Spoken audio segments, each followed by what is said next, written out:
Hello అండి.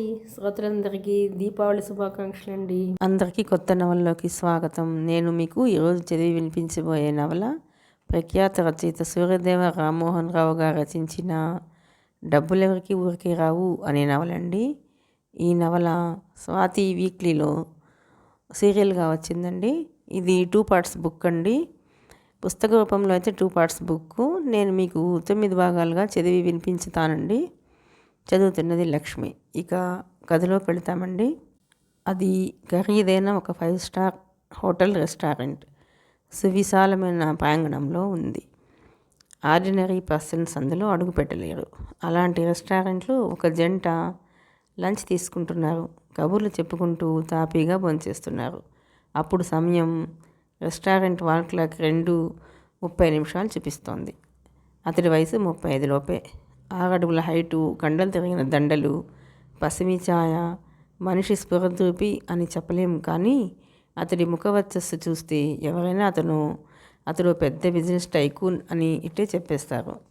అతన్ని TV, దర్పం అలాంటివి. అతని ఎదురుగా కూర్చున్న యువతికి 25 ఏళ్ళు మించవు. తాకితే కందిపోయేంత సుకుమారంగా పసుపు వన్నె మేని ఛాయ, తీర్చిదిద్దినట్టున్న అవయవ సంపద, ఆడవాళ్ళకే అసూయ పుట్టించేంత లావణ్యం. ఖచ్చితంగా చెప్పాలంటే అందానికి గీటురాయి, సొగసులకు కొలమానం. మహా సౌందర్యవతి. Bloody rain. ఇవాళకి వదిలేట్టు లేదు. లంచ్ చేస్తూనే అతను విసుక్కున్నాడు. ఆకాశం చిల్లు పడిందా అన్నట్టు ఉదయం నుంచి కుండపోతగా ఒకటే వాన. ఉరుములు మెరుపులు లేకుండానే నాన్ స్టాప్గా వర్షం పడుతూనే ఉంది. చలిగాలి జివ్వున వీస్తోంది. చెన్నై నగరం నుంచి మురికినంతా సముద్రంలోకి తీసుకెళ్ళి కూవం నది పొంగి ప్రవహిస్తోంది. అతడి విసుగు చూసి నవ్వింది ఆ యువతి. ఆ నవ్వులో కూడా ఒకంత స్టైల్. చక్కటి పలువరస తడుపుకున్న మెరిసి బుగ్గలు సొట్టలు పడ్డాయి. డార్లింగ్, పొరపాటుగా ఏమన్నా మాట్లాడానా? ఎందుకా నవ్వు? ఆశ్చర్యంగా అడిగాడు అతను. నథింగ్ డియర్, జస్ట్ నవ్వు వచ్చింది, నవ్వాను, దట్స్ ఆల్ అంది. అంతేనా? యా, అంతే. అయినా ఏంటి నిశాంత్, వాతావరణం శాఖ వాళ్ళు 4 రోజులుగా హెచ్చరిస్తూనే ఉన్నారు. చెంగల్పట్టు జిల్లా, చెన్నై, దాని పరిసర ప్రాంతాలకు భారీ నుంచి అతి భారీ వర్ష సూచన ఉందని వినలేదా? ఇవాళ మొదలైంది. ఇప్పుడు విసుక్కుని లాభం ఏముంది అంటూ మరోసారి నవ్వింది. ఆమె నవ్వులో ప్రీతమైన ఆకర్షణ ఉంది. దానికి ఎలాంటి మగాడైనా చిత్తు కావాల్సిందే. ఆమె రోజా పెదవుల మీద నవ్వుల ఆకర్షణను ఆస్వాదిస్తూ తను నవ్వాడు Nishant. Of course you are correct my lady, but ఈ వాన మరోసారి చెన్నై కొంప ముంచుద్దేమోనని నా సందేహం అన్నాడు. మన కొంప మునగదు కదా, ఇక సందేహాలు భయాలు దేనికి అందామె. లంచ్ ముగించి లేచి సింక్ వద్ద చేతులు కడుక్కు వచ్చింది. నిశాంత్ అనే ఆ బిజినెస్ టైకూన్ కూడా వెళ్ళి చేతులు కడుక్కొని వచ్చాడు. ఓకే, పద వెళదాం అంటూ వెయిటర్ బిల్లు తెచ్చే వరకు ఆగకుండా కౌంటర్ వైపు దారితీశాడు నిశాంత్. అతన్ని అనుసరించింది ఆమె. హాల్లో టేబుల్స్ వద్ద మగవాళ్ళు చాలామంది లంచ్ చేస్తున్నారు. టేబుల్స్ మధ్య వీనస్లా నడిచి వస్తున్న ఆ యువతి మీద ఒక్కసారిగా అందరి దృష్టి పడింది. అంతే, కన్నార్పటం మర్చిపోయారు. స్టన్నింగ్ బ్యూటీకి అద్దం ఆ మోహనాంగి అనిపించింది. నిశాంత్ కౌంటర్ ముందుకెళ్ళేసరికి పరుగున వచ్చి బిల్ ట్రే ముందుకు తెచ్చి చూపించాడు వెయిటర్. ఓకే డియర్, నేను బయట వెయిట్ చేస్తాను, మీరు బిల్లు పే చేసి రండి అంటూ సమాధానం కోసం ఎదురు చూడకుండా నిశాంత్ను దాటి వెళ్ళిపోయింది ఆమె. నిశాంత్ క్యాష్ కౌంటర్ వద్ద ఆగిపోయి క్రెడిట్ కార్డు ద్వారా బిల్లు పే చేసేశాడు. వెయిటర్కి టిప్ ఇచ్చాడు. పక్కన ఆమె లేకపోవటం గమనించి, హే, వేర్ ఈజ్ మై వైఫ్, ఎక్కడ నా భార్య అంటూ కౌంటర్లో వ్యక్తిని అడిగాడు నిశాంత్. అదేంటి సార్, బయట వెయిట్ చేస్తానంటూ మీతో చెప్పే కదా వెళ్ళారు అన్నాడు నవ్వుతూ అతను. అవునా? ఆశ్చర్యంగా అడిగాడు. అవును సార్, నేను విన్నాను అన్నాడు వెయిటర్. అవునా? సారీ మ్యాన్, నేను వినలేదు అంటూ పెద్ద పెద్ద అంగలతో గ్లాస్ డోర్ వైపు కదిలాడు. అంతలో మరో వెయిటర్ లాంగ్ రెయిన్ కోట్ తెచ్చి నిశాంత్కి వెనక నుంచి తొడిగాడు. నిశాంత్ పోర్టికోలోకి వచ్చి చూశాడు. తన భార్య ఎక్కడ కనిపించలేదు. ఇంతలోనే ఏమైంది? ఒకవేళ కారులో కూర్చుందా? గబగబా పోర్టికో చివర ఒక పక్క ఆపిన తన కారు వద్దకు వెళ్ళాడు. సుమిత్ర, డార్లింగ్ సుమిత్ర అంటూ డోర్ తెరిచి కారులోకి చూశాడు. లోన ఎవరూ లేరు. పోర్టికోలో లేదు, కారులో లేదు. ఇంకెక్కడికి వెళ్ళినట్టు? బయట ఇంత వానలో ఎక్కడికి పోతుంది? రెస్టారెంట్ వరండా వెంట అవతలకెళ్ళి పండ్ల దుకాణం, పూల దుకాణం, టీ షాపుల వద్ద వానకి తడవకుండా నిలబడిన జనం దగ్గరికి వానలోనే వెళ్ళి అందరినీ తన భార్య ఒడ్డు పొడవు పోలికలు చెప్పి అడిగాడు. ప్రయోజనం లేకపోయింది. తన వ్యాలెట్లో ఉన్న తన భార్య ఫోటో ఒకటి తీసి చూపించాడు. ఎవరూ అతని భార్యని చూడలేదని చెప్పారు. అంతలో ఒకవేళ తన లోపలే ఉందేమోనని సందేహం కలిగింది. అంతే. వచ్చినంత హడావుడిగాను తిరిగి మెట్లెక్కి గ్లాస్ డోర్ తెచ్చుకుని లోనికి వెళ్ళాడు నిశాంత్. ఇంతకుముందు తాము లంచ్ తీసుకున్న లంచ్ హాల్కి వెళ్ళాడు. రెస్టారెంట్ అంతా చూశాడు. ఎక్కడా సుమిత్ర జాడలేదు. నిరాశతో తిరిగి వస్తుండగా అప్పుడు గమనించాడు క్యాష్ కౌంటర్లో వ్యక్తి. ఏంటి సార్ వెతుకుతున్నారు? మీ వైఫ్ గారు కనబడలేదా? ఆశ్చర్యంగా అడిగాడు. ఎస్, కారులో లేదు, బయట లేదు, లోపల లేదు అన్నాడు నీరసంగా నిశాంత్. ఓసారి ఫోన్ చేసి చూడండి, ఇక్కడే ఎక్కడో ఉంటారు అంటూ సలహా ఇచ్చాడు కౌంటర్లో వ్యక్తి.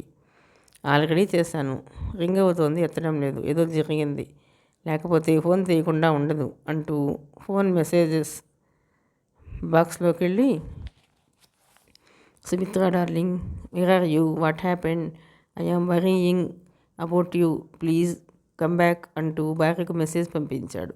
ఆలోపు నిశాంత్ రిక్వెస్ట్ మేరకు రెస్టారెంట్లో ఫీమేల్ స్టాఫ్లో కొందరు లేడీస్ రెస్ట్ రూమ్స్ అన్నీ చెక్ చేసి వచ్చారు. అయినా ఆమె జాడలేదు. ఇంకా ఎంతసేపు అయినా రెస్టారెంట్ దగ్గరే వెయిట్ చేయాలని ఉంది. కానీ దాని మూలంగా ప్రయోజనం లేదనిపించింది. సుమిత్ర చిన్నపిల్లేం కాదు తప్పిపోవటానికి. ప్రతిరోజు అవసరమున్నా లేకపోయినా షాపింగ్ చేయాలని పిచ్చి సుమిత్రలో ముదిరి ఈ మధ్యనే అది ఓ సైకలాజికల్ డిజార్డర్గా మారిపోయింది.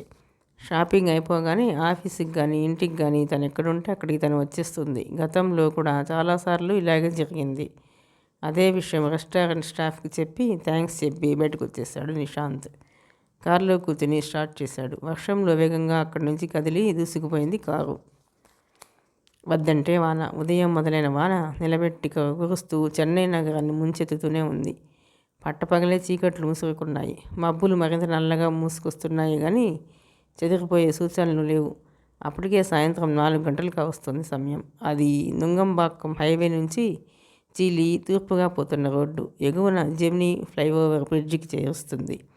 ఆ రోడ్డులో ఎడం పక్క ఉంది పెద్ద గ్యారేజ్ ఒకటి, రేకుల షెడ్డు. అక్కడ కార్లు, బైకులు రిపేర్ చేస్తారు. ఆ రోడ్డు ఎడం పక్క మాత్రమే ఏవో కొన్ని షాపులు, ఇళ్ళు ఉన్నాయి. కుడిపక్క పెద్ద మురుగు కాలువ ప్రవహిస్తుంటుంది. ప్రస్తుతం వర్షానికి సుడులు తిరుగుతూ ప్రవహిస్తోంది ఆ కాలువ. వర్షం కారణంగా గ్యారేజ్ తలుపులు మూసి ఉన్నాయి. లోన ఒక పక్కగా 5-6 కార్లు, కొన్ని బైకులు ఉన్నాయి. అవన్నీ రిపేర్ చేయాల్సినవి. ఆ గ్యారేజ్ ఓనరు కశ్యప్ 6 అడుగుల పొడవు, చాకు లాంటి యువకుడు. ప్రస్తుతం అక్కడే కరెంటు బల్బు వెలుగులో బైక్ ఒకటి రిపేర్ చేస్తూ బిజీగా ఉన్నాడు. రేకుల రూఫ్ మీద వాన చప్పుడు చెవులు దిబ్బళ్ళు వేసేలా ఉంది. బయట వెహికల్ ఒకటి ఆగి వెళ్ళిపోతున్న ఇంజన్ శబ్దాన్ని కశ్యప్ చెవులు పసిగట్టాయి. తల తిప్పి షెడ్ డోర్ వంక చూశాడు. అతడి డౌట్ నిజం చేస్తూ షెడ్ రేకు డోర్స్ మీద దబదబా చప్పుడైంది. చేస్తున్న పని ఆపి చేతులు తుడుచుకుంటూ వడివడిగా డోర్ వద్దకు చేరుకున్నాడు కశ్యప్. డోర్ తెరిచాడు. ఎదురుగా వాన్లో రెయిన్ కోటు, హ్యాట్తో నిలబడింది ఆమె. చూడగానే గుర్తుపట్టాడు. తలుపు తెరిచి తెరవగానే లోనికి వచ్చేసింది ఆమె. అదురుతున్న గుండెలతో ఓసారి బయటికి తొంగి చూశాడు కశ్యప్. హోరున వాన, రోడ్డు నిర్మానుష్యంగా ఉంది. మానవ మాత్రుడు కనబడలేదు. 1-2 సార్లు గ్యారేజ్కి ఎడం వైపు, కుడివైపు ఎదురుగా చూశాడు. ఖచ్చితంగా ఎవరూ లేరని చూడలేదని నమ్మకం కుదరగానే డోర్ మూసి బోల్ట్ వేసేసి వెనుతిరిగాడు. ఎదురుగా నీళ్లు పడుతున్న రెయిన్ కోట్, హ్యాట్ తీసేస్తూ నవ్విందామె. ఏంటి కంగారు పడుతున్నట్టున్నావు అడిగిందామె. ఏం లేదు, నాతో రండి అంటూ ఆమె నుంచి రెయిన్ కోటు, హ్యాటు అందుకుని హ్యాంగర్కు వేశాడు. షెడ్డు లెఫ్ట్ కార్నర్లోని ఆఫీస్ రూమ్ వైపు దారితీశాడు. అక్కడివే ఉన్నావు, పని వాళ్ళేరి వెనక్కి నడుస్తూ అడిగిందామె. ఆమె చేతిలో వ్యాంటీ బ్యాగ్ ఉంది. ఏం చెప్పను, ఒకప్పుడు 15 మంది కుర్రాళ్ళు నా చేతి కింద పనిచేసేవాళ్ళు. రాను రాను అప్పులు పెరిగి జీతాలు కూడా ఇవ్వలేని పరిస్థితి రావడంతో వాళ్ళంతా బయటకు పోగా 3 మాత్రం మిగిలారు. పొద్దుటి నుంచి ఒకటే వాన కదా, రాలేదు, డ్యూటీ ఎగ్గొట్టారు. ఇక ఇవాళ రారు. విని మౌనంగా ఉండిపోయింది ఆమె. గ్యారేజ్ రేకుల షెడ్డే కానీ ఆఫీస్ రూమ్స్ విశాలంగా పక్కా సిమెంట్తో కట్టిన సింగిల్ రూమ్ బిల్డింగ్. పనివాళ్ళు బట్టలు మార్చుకోవడానికి, భోజనానికి, విశ్రాంతికి వాడతారు. 4 మెట్లెక్కి ఇద్దరు లోన ప్రవేశించారు. లైట్ వేసి ఒక కుర్చీ దులిపి కూర్చోండి అన్నాడు. ఆమె కూర్చుంది. తను తెచ్చిన వ్యాంటీ బ్యాగ్లోంచి 2,000 నోట్ల కరెన్సీ కట్టలు తీసి కశ్యప్కు అందించింది. 10 లక్షలు, అన్ని యూజ్డ్ నోట్స్. మన ఒప్పందం ప్రకారం ఇచ్చేశాను. ఇక పని మొదలు పెడదామా అడిగిందామె. ఇక్కడ చాలా ప్రమాదం నసిగాడు కశ్యప్. ఓకే. పక్క వీధిలో ఒక బిల్డింగ్ ఉంది, నా స్నేహితురాలది. తాళాలు నా వద్దే ఉన్నాయి. ఆమె ఫారిన్లో ఉంది. సో అక్కడికి షిఫ్ట్ అవుదాం పద అంటూ లేచింది. నాకు భయంగా ఉంది. ఇందులో నాకే ప్రమాదం లేదు కదా. అప్పటికి తలకు మించిన అప్పులతో నానా కష్టాలు పడుతున్నాను. కొత్త కష్టాల మీద పడితే తట్టుకోలేను అంటూ ఇబ్బందిగా చూశాడు కశ్యప్. డోంట్ వరీ అంటూ భుజం తట్టి నవ్విందామె. రిస్క్ చేయకుండా జీవితంలో ఎవరూ పైకి రాలేరు. డబ్బులు ఎవరికి ఊరికే రావు. ఈ దెబ్బతో మనిద్దరి కష్టాలు తీరిపోతాయి. భయపడకు, నేనున్నాగా ధైర్యం చెప్పింది. అది కాదు, అసలు ఈ పనికి మీరు నన్నే ఎందుకు ఎంచుకున్నారు? మీ బ్యాంకుకి బాకీ పడ్డ ఖాతాదారులు చాలామందే ఉండొచ్చు, కానీ వాళ్ళందరిలో నువ్వే కరెక్ట్ అనిపించింది. చాలా కాలంగా నీ దగ్గరే నా ఫారెన్ కార్లు రిపేర్ చేయించుకుంటున్నాను కదా. అప్పటి నుంచి నిన్ను బాగా అబ్జర్వ్ చేస్తున్నాను. నీలో నిజాయితీ ఉంది, నమ్మదగ్గవాడివి. ఇలాంటి జాయింట్ అడ్వెంచర్స్లో నమ్మకం, నిజాయితీ ఇవి రెండూ చాలా ముఖ్యం.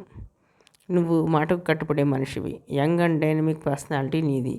సొసైటీలో నీకు మంచి పేరుంది. నువ్వు నేరం చేశావంటే ఎవరూ నమ్మరు. కిడ్నాప్ చేశావంటే అంతకంటే నమ్మరు.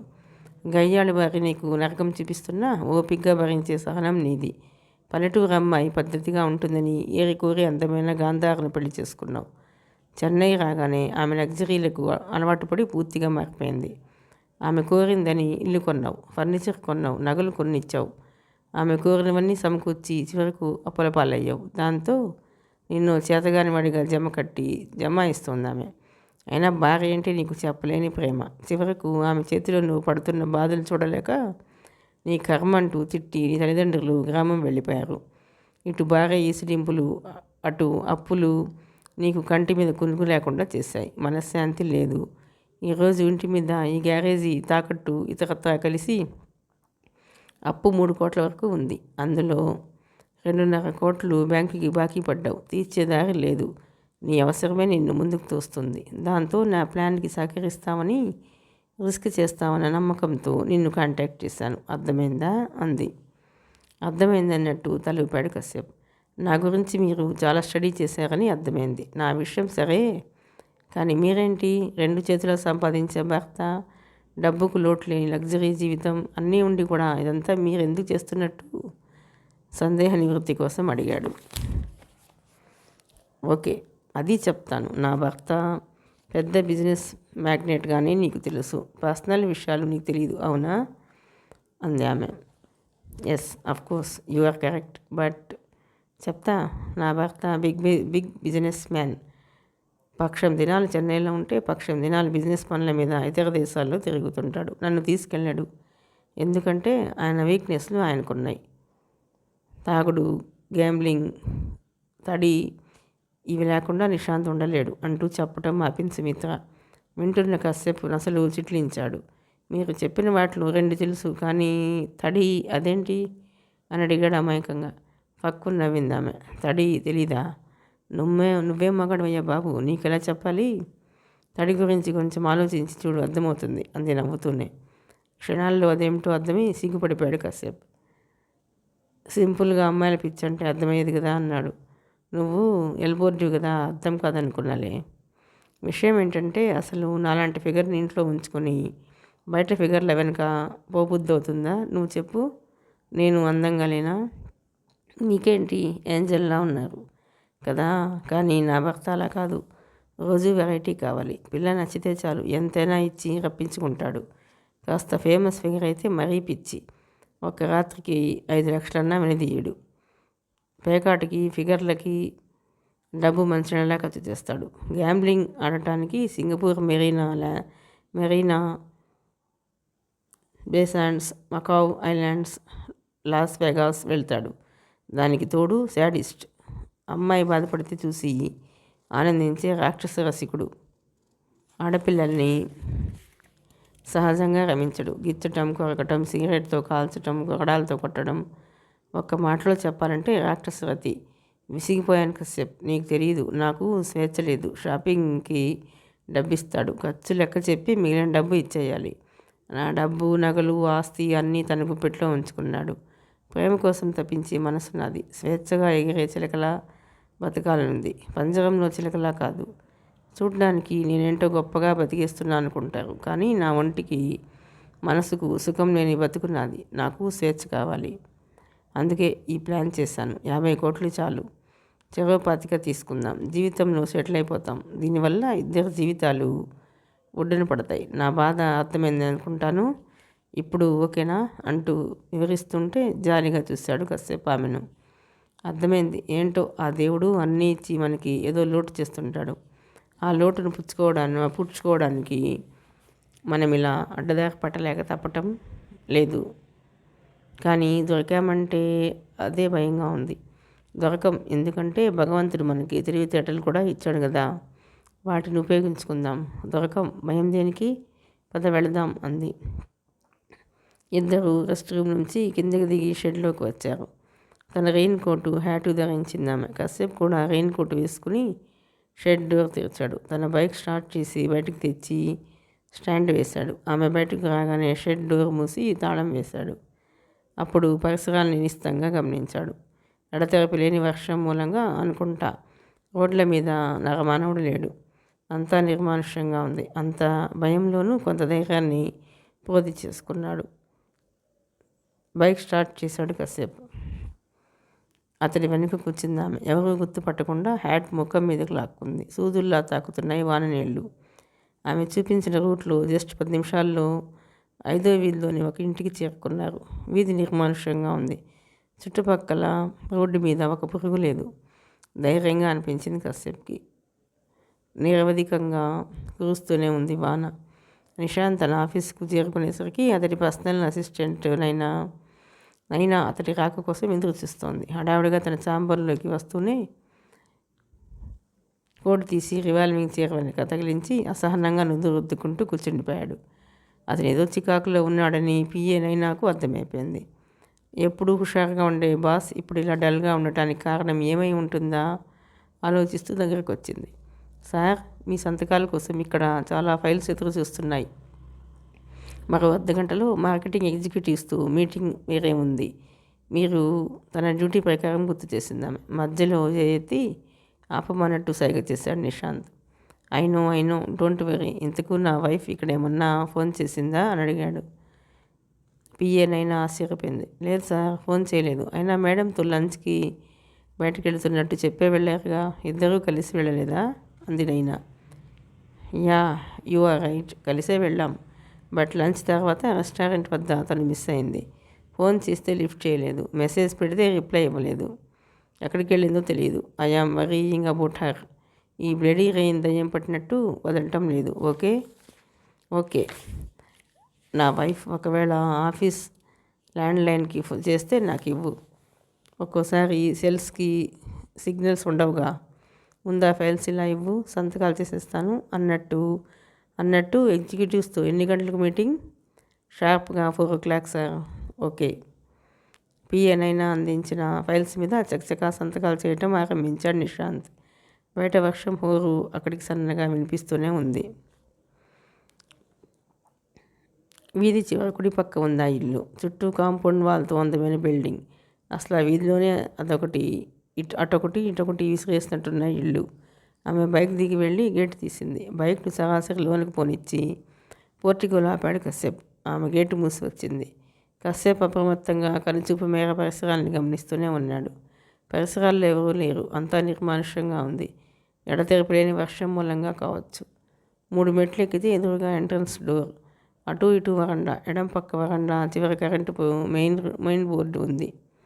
ఆమె తన రెయిన్ కోట్, హ్యాట్ తీసింది. తర్వాత వెళ్ళి కరెంట్ మెయిన్ ఆన్ చేసి వచ్చి ఎంట్రన్స్ డోర్ లాక్ చేసి ఓపెన్ చేసింది. కశ్యప్ లోనికి రాగానే డోర్ మూసి బోల్ట్ వేసి హాల్లో లైట్ ఆన్ చేసింది.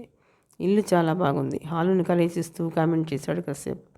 హాలుకి ఎదురుగా ఒకటి అటు ఇటు కలిపి 3 డోర్లు కనిపిస్తున్నాయి. ఆమె ఎదురుగా ఉన్న డోర్ ఓపెన్ చేసి లోన లైట్ ఆన్ చేసింది.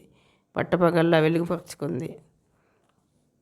అవును, ఇక్కడ నువ్వు నన్ను ఏం చేసినా అడిగేవాళ్ళు లేరు.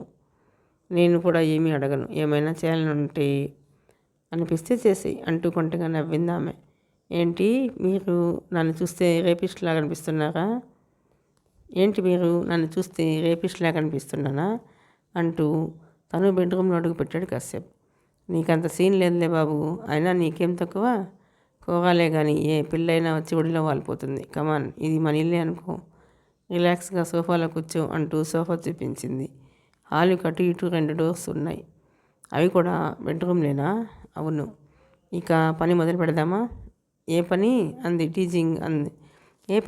టీజింగ్గా. కాసేపు రియాక్ట్ అవ్వలేదు. టెన్షన్లో ఉన్నాడు. జాయింట్గా మనం చాలా పనులు చేసుకోవచ్చు. ఇక్కడ అడిగే వాళ్ళు లేరు అంది తనే తిరిగి. సీరియస్గా చూశాడు కశ్యప్. మన ఒప్పందం ఒక పని గురించే మేడం, చాలా పనులు లేవు అన్నాడు. Okay cool. అయినా ఒక ఈడు వాళ్ళం, నాలుగే పిలవచ్చుగా. మేడం అంటూ మర్యాదలేమిటి? నిజమే, కానీ నేను మర్యాద తప్పటం మర్యాద కాదు కదా. నీకంటే వయసులో ఎంతో కొంత చిన్నదాన్ని మేడం అని సంబోధిస్తే నాకు ఇబ్బందిగా ఉంది. ప్లీజ్ ఏకవచనమే బాగుంటుంది. ఓకే, మనకి తొందర ఏం లేదు. నా మొగుడిని కాస్త టెన్షన్ పడని, అప్పుడే మన పని ఈజీ అవుతుంది. నిజంగా డబ్బిస్తాడంటావా? డౌటా? నా కోసం ఎంతైనా ఇస్తాడు, డౌటే లేదు. కానీ నీలో ఈ అమాయకత్వం నాకు చాలా నచ్చింది కశ్యప్. ముద్దు పెట్టాలంది, పెట్టుకోనా? నో నో నో, వద్దు అంతే. ఏం బాబు, నా ముద్దు అంత చేదుగా ఉంటుందా? ముద్దు హద్దు దాటేలా చేస్తుంది, అందుకే వద్దంటున్నాను అన్నాడు. హోరున వాన, చలి వాతావరణం, ఉడుకునెత్తురు ఏకాంతంలో అమ్మాయి అబ్బాయి ఇనుము అయస్కాంతంలా అతుక్కుపోవాలి. ఏ మగాడైనా అవకాశాన్ని వాడుకోవాలని చూస్తాడు. వీడేమిట్రా బాబు ఇంత నిగ్రహంగా ఉన్నాడు? అసలు వీడు మగాడేనా అనుకుందామే మనసులో. నీ భార్య గాంధారను నిజంగా ప్రేమిస్తున్నావా అడిగింది. యా అన్నాడు సింపుల్గా. నేను నమ్మను. నిన్ను రాచి రంపాన పెడుతున్న పెళ్ళాం మీద నీకు ఇంకా మోజు కానీ ప్రేమ కానీ ఉందంటే ఎలా నమ్మేది అడిగింది. నమ్మాలి మేడం, పెళ్ళాం ఎలాంటిదైనా భరించేవాడే భర్త. కాబట్టి నా భార్య అంటే నాకు ప్రేమ ఉంది. నీ అవసరాలు తను తీర్చకపోయినా ప్రేమిస్తాను. ఈ జన్మకు భరించాలి కదా. నిన్ను మార్చడం ఎవరి వల్ల కాదు. పెళ్ళాంతో కష్టాలని కూడా ఇష్టంగా భరించేవాడిని నిన్నే చూస్తున్నాను. సోఫాలోంచి లేచాడు కశ్యప్. చైర్ తెచ్చి బెడ్ పక్కన గోడకు చేర్చి వేసింది ఆమె. నోనో, మీ వెనుక ఈ తెల్ల గోడ తప్ప ఇంకే వస్తువు ఫొటోస్లో కనబడకూడదు అంటూ కుర్చీని బెడ్కు ఎడంగా లాగి గోడకు చేర్చి ఉంచాడు కశ్యప్. పర్వాలేదే, నాతో చేరాక నీ బ్రెయిన్ కూడా షార్ప్ అవుతుంది అంటూ నవ్విందామె. తన బ్యాగ్లోంచి తన ఖరీదైన స్మార్ట్ ఫోన్, కొన్ని తాళ్ళు, ఒక టేప్, చిన్న వాటర్ బాటిల్, ఒక ఎర్ర తిలకం ఉన్న చిన్న ప్లాస్టిక్ కంటైనర్ తీసి బెడ్ మీద ఉంచింది. వచ్చి కుర్చీలో కూర్చుంది. నాకెందుకో భయంగా ఉంది. అలవాటు లేని పని కదా. అసలు ఇది వర్కౌట్ అవుతుందంటారా? చివరి క్షణంలో మళ్ళీ డౌట్ పడ్డాడు కశ్యప్. ఇదే వద్దన్నాను. భయం దేనికి? ఏం చేసినా కాన్ఫిడెంట్తో చేస్తేనే సక్సెస్ అవుతుంది. ఒకంత డేర్ చేయవయ్యా మగడా. ఓకే మరోసారి చెప్పండి అడిగాడు. ఒకంత డేర్ చేయవయ్యా మగడా అందాం తిరిగి. డేర్ చేస్తున్నాగా. డబ్బు కోసం డేర్ కాదు మరి, అనుభూతి కోసం, ఆనందం కోసం. అంటే ఊరినైనా నిన్ను బాగు చేయటం నా వల్ల కాదు. నన్ను బాగా చేయటానికేగా ఈ ప్లాన్ వేశావు, నా దగ్గరకు వచ్చావు. బాబు నీకో దండం, నా వల్ల కాదు కానీ పని కానీ. అర్థమయ్యేలా చెప్పొచ్చుగా. మేల్ అండ్ ఫీమేల్ ఆర్గజం అర్థమైందా? నవ్వుతూ అందామే. సారీ, అది కాదు ఇప్పుడు ముఖ్యం. కిడ్నాప్ డ్రామా ఎలా అని మరోసారి చెప్పమని అడిగాను. ఓ అదా, నేను ఇంకేదో అనుకున్నానులే అంటూ నిట్టూరుస్తూ తిరిగి ఆమె స్పష్టంగా వివరించింది. మన నాటకం సక్సెస్ అవ్వాలంటే అంతా పక్కాగా ఉండాలి. కష్టమైనా పర్వాలేదు, ఇష్టంగా ఓర్చుకుంటాను. నా చేతుల్ని కుర్చీ హ్యాండ్స్కి బలంగా కట్టే. నా 2 కళ్ళు నా 2 కాళ్ళు కలిపి కట్టాయి. నా నోటికి టేప్ వేసే ముందు పెదాల పక్కన కొంచెం ఎగతిలకం చారవేయి. నన్ను చిత్రహింసలు పెడుతున్నట్టు రక్తి కడుతుంది. అలాగే బుగ్గలు కందిపోయేలా బలంగా 2 పీకు. ఫోటోలు అద్భుతంగా కావాలి. చెప్పేది అర్థమవుతుందా? ఆ తాళ్ళు తీసుకో అంటూ రెడీ అయింది ఆమె. అంతా ఆమె చెప్పినట్టు చేశాడు కశ్యప్. ఆమె జిత్తు రేపాడు. చెంపల మీద బలంగా 2 పీకాడు.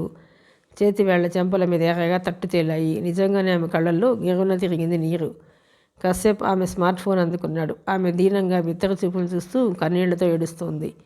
విడిపించుకోవడానికి గింజుకుంటోంది.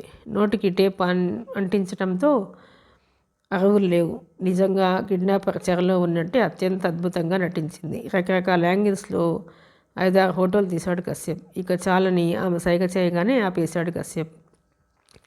ఫోన్ పక్క నుంచి ఆమె కట్లు నోటికి అంటించిన టేపు తీసేశాడు. ఆమె బయట చెంగుతో పెదవి చివర నుంచి చిబుకం మీదకు రక్తంలా జారిన ఎర్ర తిలకాన్ని తుడుచుకుంటూ సెల్ ఫోన్ అందుకుంది. సారీ మేడం, మీ బుగ్గలు కందిపోయాయి.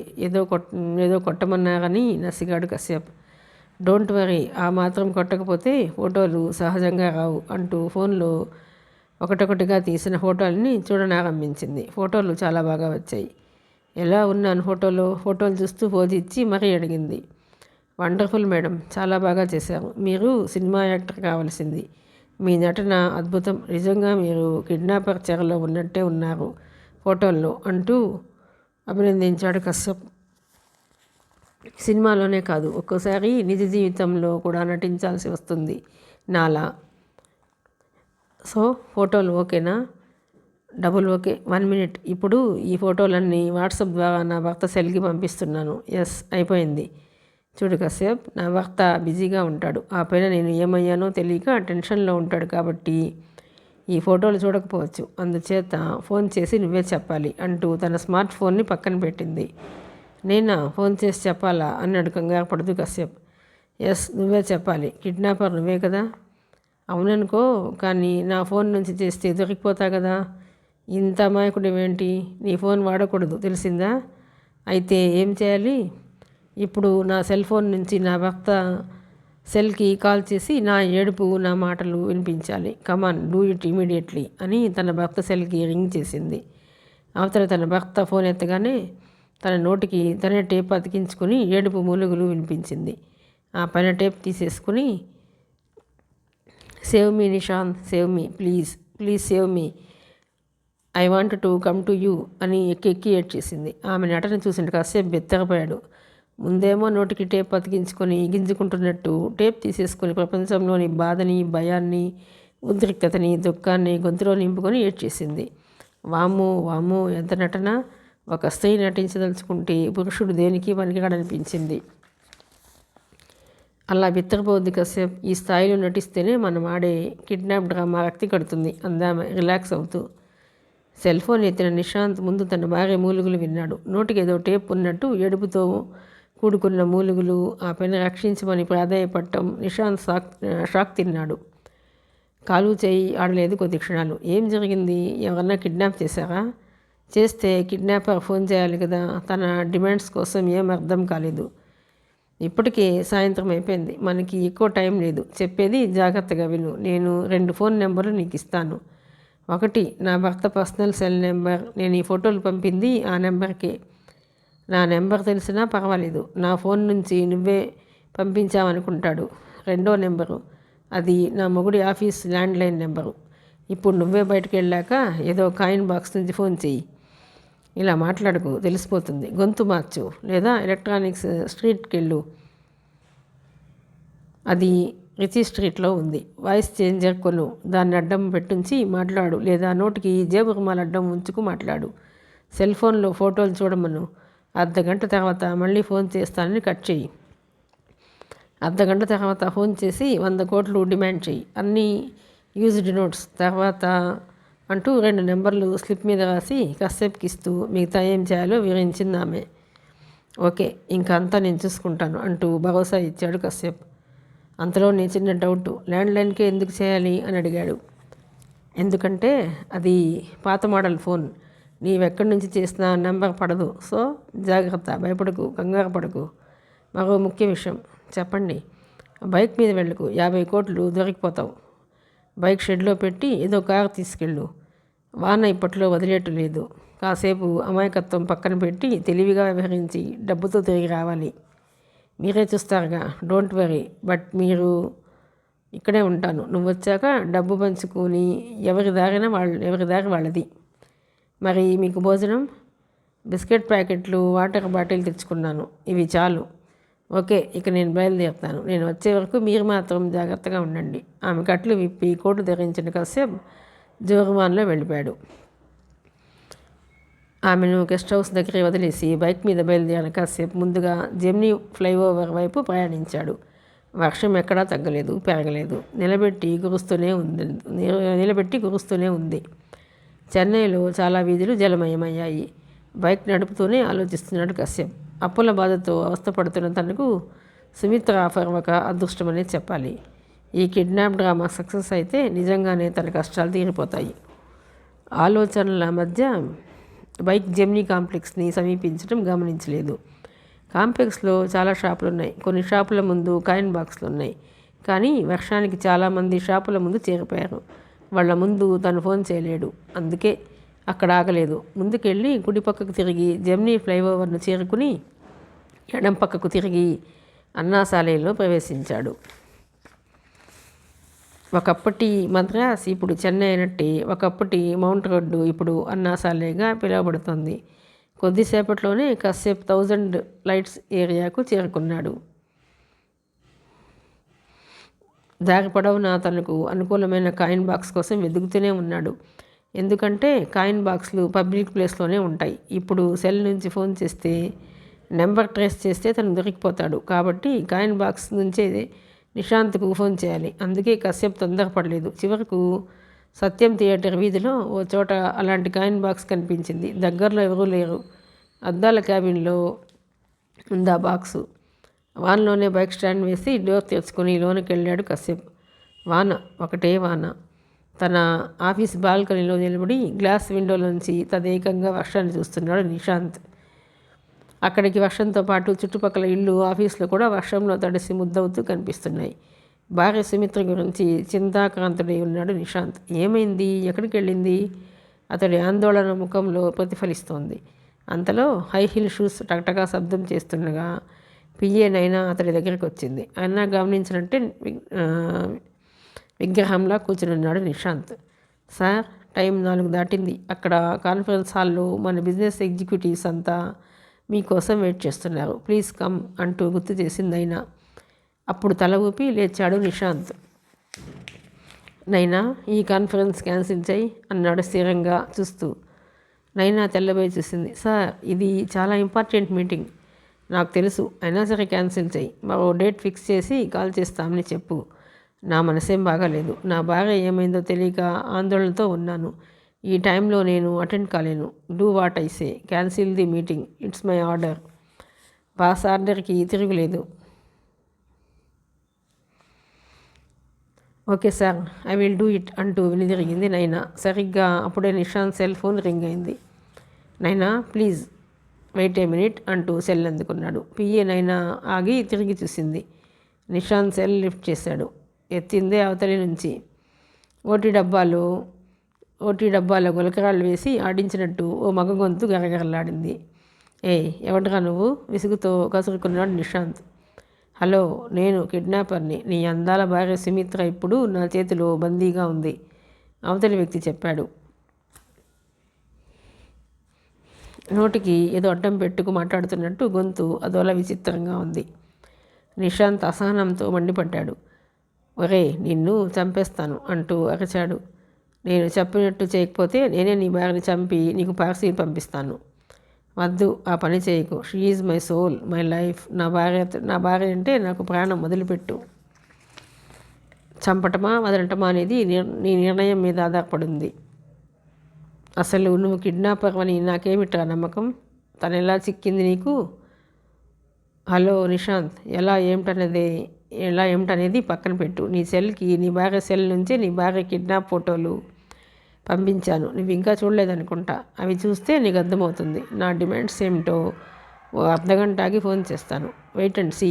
ఈ విషయం పోలీసులకు చెప్తే నీ భార్య శవాన్ని చూస్తావు, జాగ్రత్త. హలో హలో నిశాంత్ అరుస్తూనే ఉన్నాడు. అవతల లైన్ కట్ అయింది. ఓ షిట్ అంటూ కంగారుగా వాట్సాప్లోకి వెళ్ళి ఒక్కో ఫోటో చూస్తుంటే చేతులు వణికాయి. నుదుట అంత చలిలోనూ స్వేదం అలుముకుంది. నైనా అంతా గమనిస్తూనే ఉంది. సార్, మేడం గారు అంటూ సగంలో మాటలు మింగేసింది. ఘోరం జరిగిపోయిందేనా సందేహిస్తూనే ఉన్నాను. అదే నిజమైంది. ఎవడో రోగ్ నా వైఫ్ని కిడ్నాప్ చేశాడు. నోటికి టేప్ వేసి కుర్చీకి బంధించి టార్చర్ చేశాడు. పాపం ఏడుస్తోంది అంటూ వెంటనే తిరిగి మిగిలిన ఫోటోల్ని చకచకా చూడసాగాడు. నా భార్యని కిడ్నాప్ చేసి బంధించిన ఫోటోలు నా భార్య సెల్ నుంచే నా సెల్కి పంపించాడు ఆ రాస్కెల్. వాడి డిమాండ్స్ ఏమిటి సార్? ఏమంటాడు? షాక్ నుంచి గొంతు పెగిల్చి అడిగింది నైనా.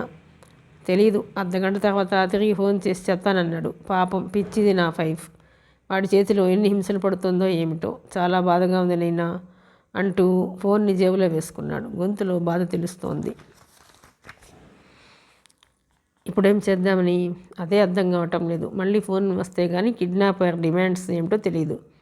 వాడెవడో కానీ చాలా తెలివిగా ప్లాన్ చేసి నా వైఫ్ని కిడ్నాప్ చేశాడు. సార్, ఏమీ అనుకోనంటే చిన్న సలహా. ఏమిటది? చెన్నై సిటీ పోలీస్ కమిషనర్ మీ ఫ్రెండే కదా, ఫోన్ చేసి చెప్తే పోలీస్ రిపోర్ట్ ఇవ్వచ్చు, కానీ నా పరువు పేపర్లకు ఎక్కుతుంది. అదీగాక నా ఉద్దేశం రిపోర్ట్ ఇవ్వమని కాదు సార్. కమిషనర్ గారు బయటకు తెలియకుండా ఏదో ఏర్పాటు చేసి మేడం గారిని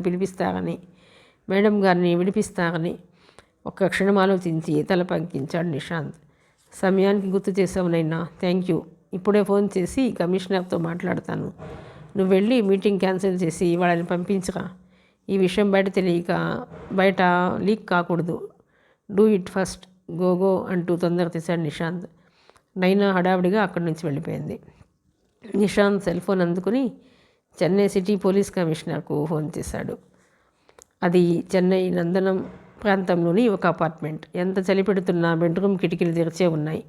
బయట జోరుగా వాన. బెడ్రూమ్ సోఫాలో పక్కపక్కనే కూర్చున్న ఓ యువజంట ఆ వర్షాన్ని, చలి వాతావరణాన్ని ఎంజాయ్ చేస్తున్నారు. ఆమె వయసు 30 సంవత్సరాలు. జాజి తీగ లాంటి వంపులు, జామపండు రంగు ఒళ్ళు, చక్కటి అంగసౌష్ఠవం, చూడచక్కని ముఖవర్చస్సు. కానీ కళ్ళు అవి సుదంటురాళ్ళు, చాలా షార్ప్. ఆమెలో స్పెషల్ అట్రాక్షన్ ఆమె బిగి పొంగులు. మోతాదు మించిన సైజులో ఆమె నైటీలో జోడు గుర్రాల్లా కదం తొక్కుతున్నాయి. ఆమె పేరు కామ్య. పక్కన కూర్చున్న యువకుడి వయసు 35 ఉండొచ్చు. మంచి పొడగరి, చక్కటి అంగసౌష్ఠవం, అందగాడు. ఇద్దరు మేట్ ఫర్ ఈచ్ అదర్లా చక్కని జంట. అతడి పేరు విశ్వాస్. వాళ్ళిద్దరూ పోలీస్ డిపార్ట్మెంట్లోనే పనిచేస్తున్నారు. క్రైమ్ బ్రాంచ్లో అండర్ కవర్ కాప్స్. ఈ ఇద్దరు టేకప్ చేసిన ఏ కేసులోనూ ఇంతవరకు ఫెయిల్ అయింది లేదు. ఇద్దరు వెరీ స్ట్రిక్ట్ అండ్ ఎఫిషియంట్ ఆఫీసర్స్గా మంచి పేరుంది. అలాగని ఇద్దరు భార్యాభర్తలు అనుకుంటే పొరపాటే. ఎందుకంటే కామ్య కానీ విశ్వాస్ కానీ పెళ్లి చేసుకోలేదు. ఒకరికొకరు ఇష్టపడ్డారు. కొంతకాలంగా సహజీవనం చేస్తున్నారు, అంతే. కామ్య ఆప్యాయంగా పిలిచాడు విశ్వాస్. ఏంటి విశ్వా, తల తిప్పకుండానే అడిగింది కామ్య. ఆమె బయట వర్షాన్ని చూస్తుంది. వర్షం శబ్దాన్ని వింటోంది. ఆమె చేతిని మృదువుగా నిమురుతూ అడిగాడు విశ్వాస్. మనం పెళ్లి చేసుకుందామా? ఏదో వినకూడని మాట వింటున్నట్టు తల తిప్పి ఆశ్చర్యంగా చూసింది కామ్య. వాట్ అంది ముఖం చిట్లించి. అదే డియర్, మనం పెళ్లి చేసుకుందామా అంటున్నాను, మళ్ళీ చెప్పాడు. వద్దు అంది వెంటనే. వద్దనేగా చెప్పాను. వద్దంటే ఎలా? పెళ్లి చేసుకుందాం, పిల్లల్ని కందాం, అదే కదా లైఫ్. ఎంతకాలం ఇలా? అతడి వైపు తిరిగి నవ్వింది కామ్య. విశ్వా, నీకు ఇంతకుముందు చెప్పాను, ఇప్పుడు అదే చెప్తున్నాను. నా స్వాతంత్ర్యాన్ని కొల్లగొట్టాలని చూడకంది. అలాంటిదేమీ లేదు కామ్య. ఇప్పుడు ఎలా ఉన్నామో పెళ్ళయ్యాక అలాగే ఉండలేం. ఎందుకంటే ఇప్పుడు చేస్తోంది సహజీవనం, సంసారం కాదు. సహజీవనంలో ఉన్నాం కాబట్టి సమాన హక్కులు కలిగి ఉన్నాం. ఒకరి మీద ఒకరికి సాధింపులు లేవు, వేధింపులు లేవు, పెత్తనము లేదు. నీ సంపాదన నీది, నా సంపాదన నాది. ఉమ్మడి విషయాల్లో ఖర్చులు షేర్ చేసుకుందాం. ఉమ్మడి విషయాల్లో ఖర్చులు షేర్ చేసుకుంటాం. ఇష్టంతో ఒకరికొకరు గిఫ్ట్లు ఇచ్చుకుంటాం. కలిసి ఎంజాయ్ చేస్తాం. That's all. ఒకరి మీద ఒకరికి ఎలాంటి హక్కు లేదు. స్వేచ్ఛా జీవనం. మన మధ్య ప్రేమ ఉంది, అది పరిమితం. రేపు ఏ కారణం చేతైనా మనం విడిపోవాల్సి వచ్చినా మనకి ఉమ్మడి ఆస్తులేమీ లేవు. కానీ మనం పెళ్లి చేసుకున్నామనుకో, నీకు బాగానే ఉంటుంది. నాకే నష్టం కష్టం రెండూను. నా హక్కులు వదులుకోవాలి, నీకు కట్టుబడి ఉండాలి. నా జీతం నీ చేతికి ఇవ్వాలి, ఖర్చుల లెక్క చెప్పాలి. పిల్లలు పుడితే నా పరిస్థితి మరీ కష్టం. వాళ్ళని సాకాలి. ఇంటి పని, వంట పని, బాధ్యతలు. ఓ మై గాడ్, నా వరకు మ్యారేజ్ కన్నా ఇలా సహజీవనమే బాగుంది, కంఫర్ట్గా ఉంది. అందరూ నాలా ఉండాలని నా ఉద్దేశం కాదు. నాకు ఇది నచ్చింది అంతే. ఈ లైఫ్ బోర్ కొడితే అప్పుడు చూద్దాం, తొందర ఏముంది అంది కామ్య. ఆమె విశ్లేషణ విశ్వాస్కి రుచించలేదు. తొందర ఏముంది అంటే నీ ఉద్దేశం మనం ముసలాళ్ళమైతే కానీ పెళ్ళి వీలు కదనా? అప్పుడు చేసుకున్నా లేకున్నా ఒకటే. వయసు మళ్ళీతే కావాలన్నా పిల్లలు పుట్టరు. ఏంటి ఈరోజు నీకు పిల్లల మీద దృష్టి పోయింది? లీవ్ ఇట్ అంటూ లేచి రెండో పక్కకెళ్ళి వర్షాన్ని చూస్తూ నిలబడింది కామ్య.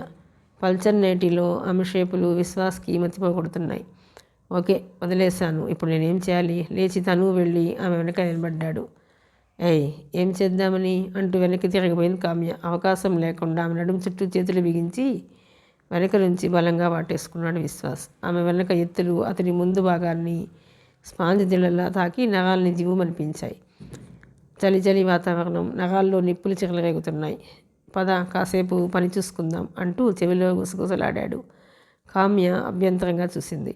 ఇప్పుడా నీకు వేళాపడా తెలియకుండా పోతుంది, వదులు. సంధ్యా సమయంలో ఇలాంటి పనులు నిషిద్ధాలు, తెలియవా అంది విడిపించుకోబోతూ. కానీ విశ్వాస్ వదలలేదు. అవి పెళ్ళైన వాళ్ళకి, మనలా సహజీవనం చేసే వాళ్ళకి కాదులే అంటూ చేతులు పైకి జరిపి అరచేతులు రెండు ఆమె వక్షోజాల మీద వేసి నైటీ పైన బలంగా అదిమేశాడు. అంతే. ఇష్ ఇష్ అంటూ తమకంతో మూలిగింది కామ్య. నరాలు జివ్వుమని ఒంట్లో ఎక్కడో కదలికలు మొదలయ్యాయి. అయినా కూడా అబ్బా చెప్తే వినవు కదా, నీకు మూడొచ్చిందంటే చంపేస్తావు. ఇప్పుడొద్దు విశ్వ, ప్లీజ్ అంటూ అర్థించింది.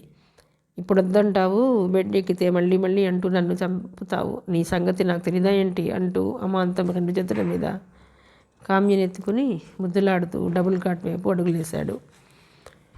అరే వద్దంటున్నాగా, లిప్ టు లిప్ కిస్ ఇచ్చి మరీ కసురుకుంది కామ్య. కావాలంటున్నాగా, let us enjoy this wonderful evening. చూడు, ఈ క్లైమేట్లో నువ్వెంత ముద్దొచ్చేస్తున్నావో తెలుసా? మన పరిచయం అప్పటి నుంచి నీ అందాల మీద పరిశోధన చేస్తున్నాను. అంత చిక్కటం లేదు. రోజు రోజుకి నీ అందం పెరుగుతోందే కానీ తగ్గటం లేదు. ఆ సీక్రెట్ ఏదో కాస్త చెప్పే రాదు, నా పరిశోధన ఆపేస్తాను అన్నాడు కొంటగా. పోకిరోడా, మాటలతో మాయ చేసేస్తావు, వదలవుగా అంటూ అతడి చేతుల నుంచి దూకి నైటీని భుజాల మీదుగా జాబ్ చేసి బెడ్ ఎక్కేసింది కామ్య. అప్పుడే ఒలిచిన పనస పండులా ఉన్న ఆమె నగ్న సౌందర్యాలు చూస్తుంటే విశ్వాస్ ఒంట్లో నెత్తురంతా వరదలా దూకి ఆనకట్టను ఎగదన్నేస్తుంది. ఆమె గ్రీన్ సిగ్నల్ ఇవ్వటంతో ఉత్సాహం ఉప్పొంగింది. అలా అన్నావు, బాగుంది డియర్, ఇక చూసుకో అంటూ తన లుంగి పీకి పారేసి కామ్య మీద పడ్డాడు విశ్వాస్. నగ్నంగా పెనవేసుకుపోయి బెడ్ మీద దొరలారు ఇరువురు. వెచ్చటి శరీరాలు హత్తుకుపోతుంటే గదిలో వాతావరణం క్రమంగా వెచ్చబడనారంభించింది. కామ్య శరీరం సుగంధం విశ్వాస్ను పరవశింపజేస్తుంది. కాళ్ళు చేతులు పెన వేసుకుని ఒకరి మీద ఒకరు ఎగబడుతుంటే వారి నిట్టూర్పులు పడగదిలో రెండు కోడనాగులు చేరి కసిగా బుసలు కొడుతున్నట్టుంది. ఉన్నట్టుండి తను కిందకొచ్చి అతన్ని మీదకు లాగేసింది కామ్య. బలంగా షేపుదేరి చక్కటి బంగారు స్తంభాల్లా ఉన్న కామ్య ఉరువుల మధ్య నిలువునా చేరిపోతూ నూతి పళ్ళెంలా ఉన్న ఆమె నాభి కమలం మీద చప్పుడొచ్చెల్లా ఘాటు ముద్దిచ్చాడు విశ్వాస్. నగాలు జివ్వమ్మని మత్తుగా మూలిగింది కామ్య. అద్భుతమైన కామ్య మదనకేళి రణక్షేత్రం పెనంలా కాలిపోతుంది. అప్పుడే వేసిన తాగుడులా తన రణక్షేత్రాన్ని ఎప్పుడు నీట్గా ఉంచుకోవడం కామ్య అలవాటు. అలా ఉంటేనే విశ్వాస్కి ఇష్టమని తెలుసు. అప్పటికే అతని నక్షత్రాలు దంతక్షతాలతో ఆమె బిగి వక్షోజాలు కుంకుమ పువ్వు వద్దినట్టు ఎర్రబడి పోయాయి. విశ్వాస్ పురుషత్వం వెచ్చగా సెగలు కక్కుతూ కామ్య రణక్షేత్రాన్ని తాకుతోంది.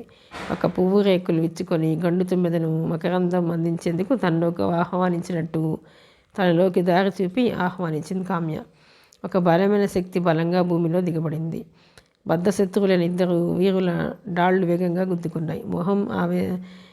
మోహం ఆవేశం తాలూకు పలకరింతలు నరనరాన్ని కుదిపేస్తూ తేనె జల్లులు కురిపించగా కుతిగా తన రెండు కాళ్ళ మధ్య విశ్వాస్ని బలంగా బంధించేసింది కామ్య.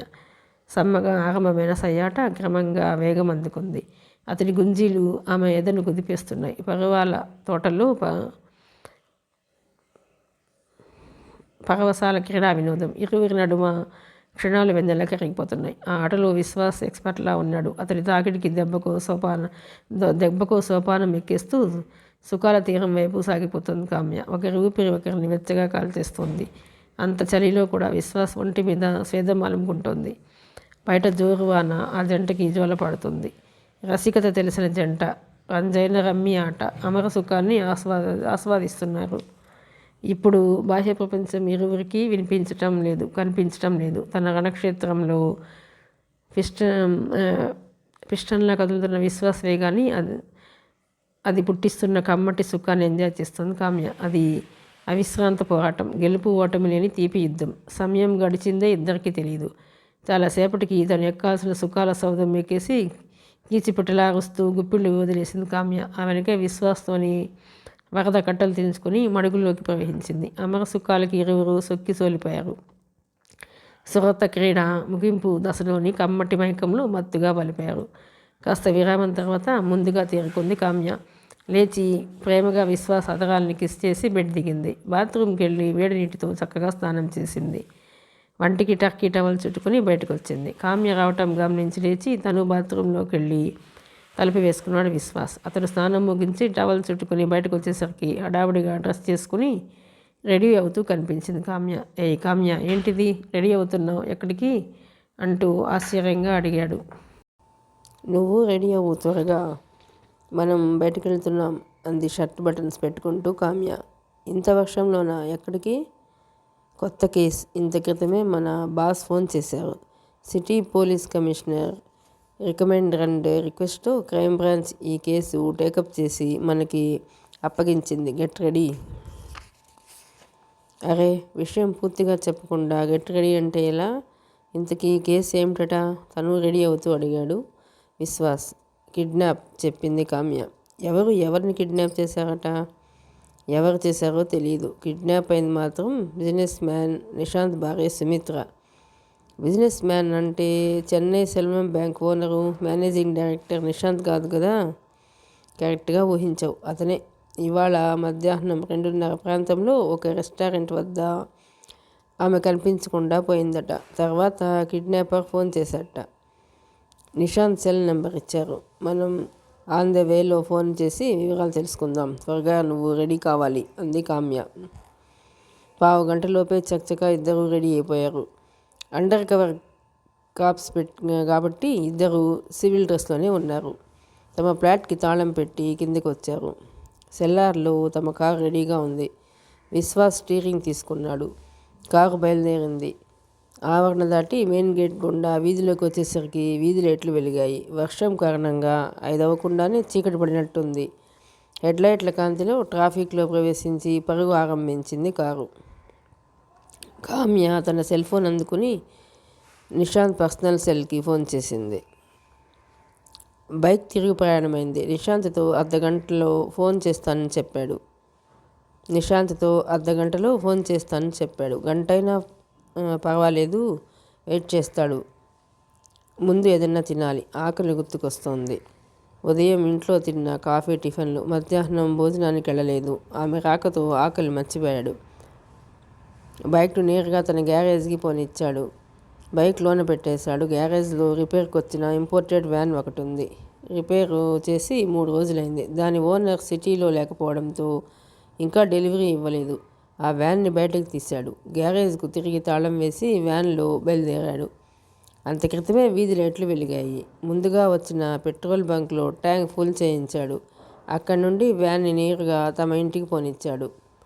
కోడంబాక్కం ఫ్లైఓవర్ దాటి కాస్త ముందుకెళ్తే కుడిపక్కన ట్రస్ట్పురం ఏరియా వస్తుంది. ప్లేగ్రౌండ్ వెనక వీధిలోనే ఉంది కశ్యప్ ఇల్లు. చుట్టూ కాంపౌండ్తో ఎత్తైన గేటు, విశాలమైన ఆవరణ, పోర్టికోతో అందమైన సింగిల్ ఫ్లోర్ బిల్డింగ్. తనకు భార్య గాంధార్ అంటే తగని ఇష్టం. అంతలోని ప్రేమ. పెళ్ళై 5 ఏళ్ళు కూడా కాలేదు. పెళ్ళైన 2వ సంవత్సరంలో గాంధార కోరిందని ఎవరో కట్టుకున్న ఇంటిని ₹1,00,00,000 కొన్నాడు. తన డబ్బుతోనే అప్పట్లో గ్యారేజ్ మీద ఆదాయం బాగుండేది. ఆ తర్వాత బిల్డింగ్ రీమోడలింగ్, ఫర్నిచర్ కోసం సెల్వం బ్యాంకు నుంచి ఇంటి మీద ₹1,00,00,000 వరకు అప్పు తీసుకున్నాడు. నగలు, కారు అడిగిందని గ్యారేజ్ మీద అదే బ్యాంకు నుంచి మరో 50,00,000 అప్పు తీసుకొని కొనిచ్చాడు. అందమైన పెళ్ళాం కోరినవన్నీ ఇచ్చాడు. తీరా తిరిగి చూస్తే అప్పులు మిగిలాయి. స్వయంకృతాపరాధం వడ్డీలతో సహా తడిసి మోపడే ప్రస్తుతం ఒక్క సెల్వం బ్యాంకు వాళ్ళకే 2.5 కోట్లు అసలు వడ్డీతో కలిపి కొండలా పెరిగిపోయింది అప్పు. ఇతరత్రా చేసినవి బయట వేరే 50,00,000 వరకు అప్పులున్నాయి. బ్యాంకు నుంచి నోటీసుల మీద నోటీసులు, ఇల్లు, గ్యారేజ్ వేలం వేస్తామంటూ హెచ్చరికలు.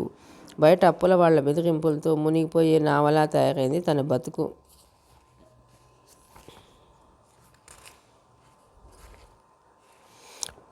పెట్టుబడుల సమస్యలతో గ్యారేజ్ మీద ఆదాయం గణనీయంగా తగ్గింది. గతంలో 15 మంది కూరాళ్ళు పనిచేసేవారు. ఇప్పుడు మిగిలింది 3.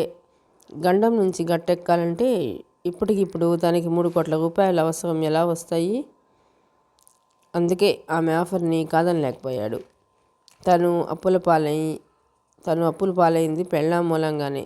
చాలామంది మగాళ్ళు పెళ్ళాం విషయంలో చేసే పొరపాటే తను చేశాడు. కానీ ఆ మూర్ఖురాలు గాంధారకు అది అర్థం కావటం లేదు. కొంచెం కూడా విశ్వాసం లేదు. అప్పుల బారిన పడినందుకు తనను గడ్డిపోచలా తీసి పారేస్తోంది, లోకువ తీసేస్తోంది. అది సహించటం, భరించటం తన వల్ల కావటం లేదు.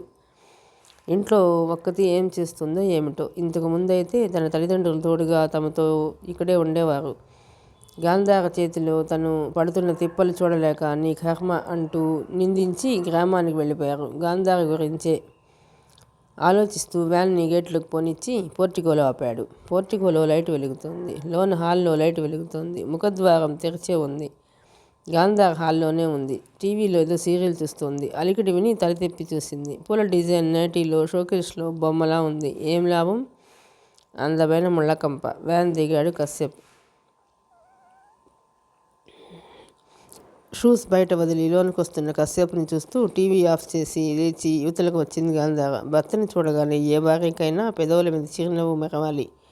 కానీ వాటికి బదులు గాంధార ముఖంలో రుసరుసలు కనిపిస్తున్నాయి. కళ్ళల్లో కోపం తొంగి చూస్తోంది. కశ్యప్ లోనకు వచ్చి రావటమే సాధింపులు ఆరంభించింది. అసలేమనుకుంటున్నావు నువ్వు? పొద్దుటనగా వెళ్ళి ఇప్పుడా రావటం? పెళ్ళాం ముందో చచ్చిందో చూడాలని వచ్చావా? అక్కడే ఉండలేకపోయావా? ఎందుకు రావటం? ఈ ఒంటరితనంతో చావొక్కటే తక్కువ నాకు. ఇది చాలదన్నట్టు వచ్చిన అప్పులోళ్లతో బాటలు పడాలి. బ్యాంకు నోటీసులు వేరే. నాకెందుకు ఈ నరకం? చేతగాని వాడికి పెళ్ళామెందుకు? డైవోర్స్ ఇచ్చేస్తే నా దారినే పోతా కదా. నాన్ స్టాప్గా నోటుకొచ్చినట్టు మాట్లాడుతూనే ఉంది గాంధార. ఆకలితో నకనకలాడుతూ ఇంటికొచ్చిన కశ్యప్కి గాంధార మాటలు కాలుతున్న పెనం మీద నీళ్లు చిలకరించినట్టయింది. అంతే, సహనం కోల్పాడు. చేతి కొద్దీ లాగిపెట్టి పెళ్ళాం చెంప మీద ఒకటిచ్చాడు. కశ్యప్ తలను కొట్టడం ఇదే తొలిసారి. అందుకే షాక్తో కొయ్యబారిపోయింది గాంధార. చెంప ఎర్రగా కందిపోయింది. కళ్ళల్లో గిరుల నీళ్లు తిరిగాయి. రోషంతో తలెగిరేసింది. నన్ను ఈరోజు కొట్టావు, రేపు చంపినా చంపుతావు. ఇప్పుడే వెళ్ళి గృహహింస చట్టం కింద నీ మీద పోలీస్ కేసు పెడతాను అంది బెదిరిస్తూ. ఆ మాటతో కశ్యప్లో అసహనం మరింత పెరిగిపోయింది. కోపంతో మండిపడుతూ గాంధార రెండో చంపుని కూడా చెల్లుమనిపించాడు. కేసు పెడతావా? పోయి కేసు పెట్టవే. నీలాంటి మూర్ఖురాలు అంతకన్నా ఏం చేస్తుంది? అసలు మీతో పాటు మా మగవాళ్లకు గృహహింస చట్టం చేసుంటే బాగుండేది. ఎందుకంటే నీలాంటి గయ్యాళ్ళు పెళ్ళాల చేతిలో పడి పరువు కోసం తమ బాధలు ఎవరికీ చెప్పుకోలేక కుమిలిపోతున్న భార్యాబాధితులు దేశంలో చాలామందే ఉన్నారు. నువ్వు అసలు సంసారమేనా? ఉదయం వెళ్ళిన వాడిని, పని ఒత్తిడి, మరో పక్క వాన, మధ్యాహ్నం భోజనం లేదు, ఆకలితో ఇంటికొస్తే నాకు నువ్విచ్చే మర్యాద ఇదేనా? పైగా డైవోర్స్ కావాలా? ఇచ్చేస్తా. ఇంటి పరువు, మొగుడి సుఖం అక్కలేని పెళ్ళాం ఉన్నా ఒకటే, ఊడినా ఒకటే. నీలాంటి అందమైన రాకాశ పెళ్ళాం స్థానానికి కళంకం. కానీ ఒకటి మాత్రం గుర్తుంచుకో, భార్యగా నువ్వెంత అయోగ్యురాలివైనా still I love you. Yes, I love you. But నువ్వు నాకు వద్దు. మనం విడిపోదాం. అలాగని నిన్ను రోడ్డును వదిలేయను నేను. ఇందా అంటూ రెయిన్ కోట్ జేబులోంచి కరెన్సీ కట్టలు 5 బయటకు తీశాడు. అవి సుమిత్ర ఇచ్చిన 10 లక్షలు. ఒక్కో కట్ట 2 లక్షలు. అన్నీ 2000 నోట్స్. అందులో ఒక కట్ట మాత్రం తను ఉంచుకొని మిగిలిన 4 కట్టలు గాంధార చేతిలో ఉంచాడు. ఇవి 8 లక్షలు. చిల్లర మల్లర అప్పులు తీర్చేసి మిగిలిన సొమ్ముతో హ్యాపీగా ఉండు. ఇంకోసారి మాత్రమే నీ వద్దకు వస్తాను. నీకు నాకు ఏ సంబంధం లేదని మన వివాహాన్ని రద్దు చేయొచ్చని రాసిస్తాను. అలాగే అప్పుల బాధ కూడా లేకుండా చేసి వెళతాను. తర్వాత నీ ఇష్టం వచ్చినట్టుండు. నేను వచ్చే వరకు ఇక్కడే ఉండు. ప్రేమ మధురమే కాదు, చేదుగా కూడా ఉంటుందని నాకు మంచి పాఠం నేర్పావు. థ్యాంక్స్, తలుపు వేసుకో అంటూ చెప్పాల్సింది చెప్పి గిరుక్కున వెనుదిరిగాడు కశ్యప్. బయటకు వచ్చి బూట్లు వేసుకున్నాడు. అప్పుడు కూడా అతన్ని ఆపే ప్రయత్నం చేయలేదు గాంధార. ధిక్కార వీక్షణాలతో అతని ముఖం మీదే తలుపులు వేసుకుంది. అవేమీ పట్టించుకోకుండా వ్యాన్ స్టార్ట్ చేసి బయటకు దూకించాడు కశ్యప్. రోడ్లోకి రాగానే ఒక రెస్టారెంట్లో భోంచేసి అక్కడి నుంచి నిశాంత్కు ఫోన్ చేయటం కోసం కాయిన్ బాక్స్ వెతుకుతూ బయలుదేరాడు. కిడ్నాపర్ నుంచి ఫోన్ కోసం ఎదురు చూస్తూ నిశాంత్ తన ఆఫీస్లోనే ఉన్నాడు. అర్ధగంటలో మళ్ళీ ఫోన్ చేసి తన డిమాండ్స్ ఏమిటో చెప్తానన్నాడు. సాయంత్రం 5 గంటలు దాటినా ఇంకా ఫోన్ రాలేదు. టెన్షన్తో కాలుగాలిన పిల్ల అటు ఇటు పచారులు చేస్తున్నాడు. తను పోలీస్ కమిషనర్కి ఫోన్ చేసి జరిగింది చెప్పి హెల్ప్ చేయమని రిక్వెస్ట్ చేశాడు. చేసిన అర్ధగంట తర్వాత క్రైమ్ బ్రాంచ్ నుంచి ఎవరో ఒక లేడీ ఆఫీసర్ ఫోన్ చేసి లంచ్ చేసిన రెస్టారెంట్ వివరాలు అడిగి తెలుసుకుంది. ఇక్కడికి వస్తున్నట్టు చెప్పింది, కానీ ఇంకా రాలేదు. అసహనంగా కిడ్నాపర్ ఫోన్ కోసం ఎదురు చూస్తున్నాడు. ఈ గొడవ కారణంగా తన బిజినెస్ ఎగ్జిక్యూటివ్స్తో మీటింగ్ క్యాన్సిల్ చేసుకున్నాడు. టైం గడుస్తుంది. ఆఫీస్ స్టాఫ్ అంతా వెళ్ళిపోయారు. తన పిఏ నైనా మాత్రం ఉండిపోయింది. తన క్యాబిన్లో పెండింగ్ వర్క్ ఏదో కంప్లీట్ చేస్తూ కంప్యూటర్ ముందుంది. ఆమెను కూడా వెళ్ళిపోమని చెప్పాడు తను. కానీ బాస్ను ఈ పరిస్థితిలో ఒంటరిగా వదిలిపోలేక ఆగిపోయింది.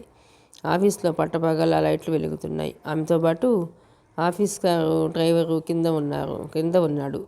నైట్ డ్యూటీ సెక్యూరిటీ గార్డ్స్ ఇద్దరు బయట వరండాలో తిరుగుతున్నారు. చీకటి పడ్డ వాన దూరంగా పడుతూనే ఉంది. కొంత సమయం గడిచింది.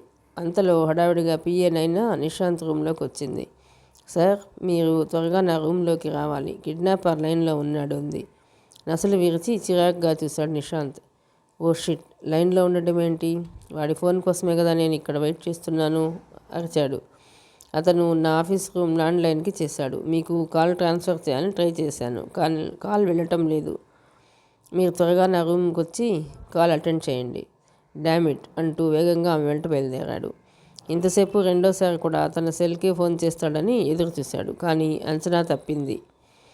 నైనా టేబుల్ మీద ఉంది old model land line phone. వేగంగా వచ్చి విసురుగా రిసీవర్ అందుకున్నాడు నిశాంత్. కిడ్నాపర్ లైన్లోనే ఉన్నాడు. ఏయ్, నా సెల్కి చేయకుండా ల్యాండ్ లైన్కి ఫోన్ చేశావేంటి? ఎత్తిందే కోపంతో అరచాడు Nishant. Hello Nishant, cool man cool. ఏ ఫోన్కి చేస్తే ఏంటి, ఫోన్ చేశానా లేదా అన్నదే ముఖ్యం. మా జాగ్రత్తలు బాగుంటాయిగా. అదే గొంతు గరగరలాడింది అవతల. అర్ధగంటలో ఫోన్ చేస్తానన్నావు, వీలు కాలేదు. అయితే ఏమిటి? ఇప్పుడు చేశాగా. నా భార్య ఎలా ఉంది? ప్రస్తుతానికి she is safe, but okay, నీ డిమాండ్స్ ఏంటో చెప్పు. పోలీస్ కంప్లైంట్ ఇచ్చావా? అలాంటి పిచ్చి పని చేశావంటే ఖచ్చితంగా నీ భార్యని చంపేస్తాను. లేదు, నా భార్యనేం చేయకు. నేను పోలీస్ రిపోర్ట్ ఇవ్వలేదు. నన్ను నమ్ము. నా భార్య సేఫ్గా తిరిగి రావాలి, అంతే. చెప్పు, నీకేం కావాలి? డబ్బా? ఎస్, డబ్బే కావాలి. ఎంత? నీ భార్య విలువ ఎంత? అంత కావాలి. ఏయ్, నా భార్య విలువ నా ప్రాణం రా. అలాగని నా ప్రాణాలు ఇచ్చేయమంటావా? నీ బోడి ప్రాణాలు ఎవడికి కావాలి కానీ ఎంత ఇస్తావు చెప్పు. 10 కోట్లు? నో, చాలదు. 20? నువ్వే చెప్పు. 100 కోట్లు? నో, అంత డబ్బు నా వద్ద లేదు. ఓ 30 కోట్లు? కుదరదు. ఫైనల్గా ఓ మాట చెప్తాను విను. 50 కోట్లు కావాలి. ఓకే, డన్, ఇచ్చేస్తాను. బట్ నా భార్య సేఫ్గా తిరిగి రావాలి. నువ్వు డబ్బిచ్చిన గంటలోపే నీ భార్య నీ ముందుంటుంది. సరేనా? గుర్తుంచుకో. 50 కోట్లు. అన్నీ యూజ్డ్ నోట్స్ కావాలి, కొత్త నోట్లు వద్దు. ఇప్పుడు టైం 6:30 కావస్తుంది. నీకు 2.5 గంటలు టైం ఇస్తున్నాను. సరిగ్గా 9 గంటలకి క్యాష్ బ్యాక్తో ఎగ్మోర్ రైల్వే స్టేషన్కి రా. సిటీ ట్రైన్స్ వెళ్ళే మెట్రో లైన్ 2వ ప్లాట్ఫామ్కి వచ్చి వెయిట్ చెయ్యి. నేను నీ సెల్కి ఫోన్ చేసి ఆ బ్యాగ్ ఎక్కడ ఉంచాలో చెప్తాను. అక్కడి నుంచి నువ్వు వెళ్ళగానే నేను బ్యాగ్ తీసుకు వెళ్ళిపోతాను. క్యాష్ కరెక్ట్గా ఉంటే నీ భార్య నీ ఇంట్లో ఉంటుంది. ఓకేనా? ఓకే, నేను వస్తాను. క్యాష్ కరెక్ట్గా ఉంటే నీ భార్య నీ ఇంట్లో ఉంటుంది. ఓకేనా? ఓకే, నేను వస్తాను. మాట నిలబెట్టుకుంటే నీకే మంచిది. నీ భార్య సేఫ్గా వస్తుంది. అవతల లైన్ కట్ చేశాడు కిడ్నాపర్. రిసీవర్ను క్రెడిల్ చేశాడు నిశాంత్.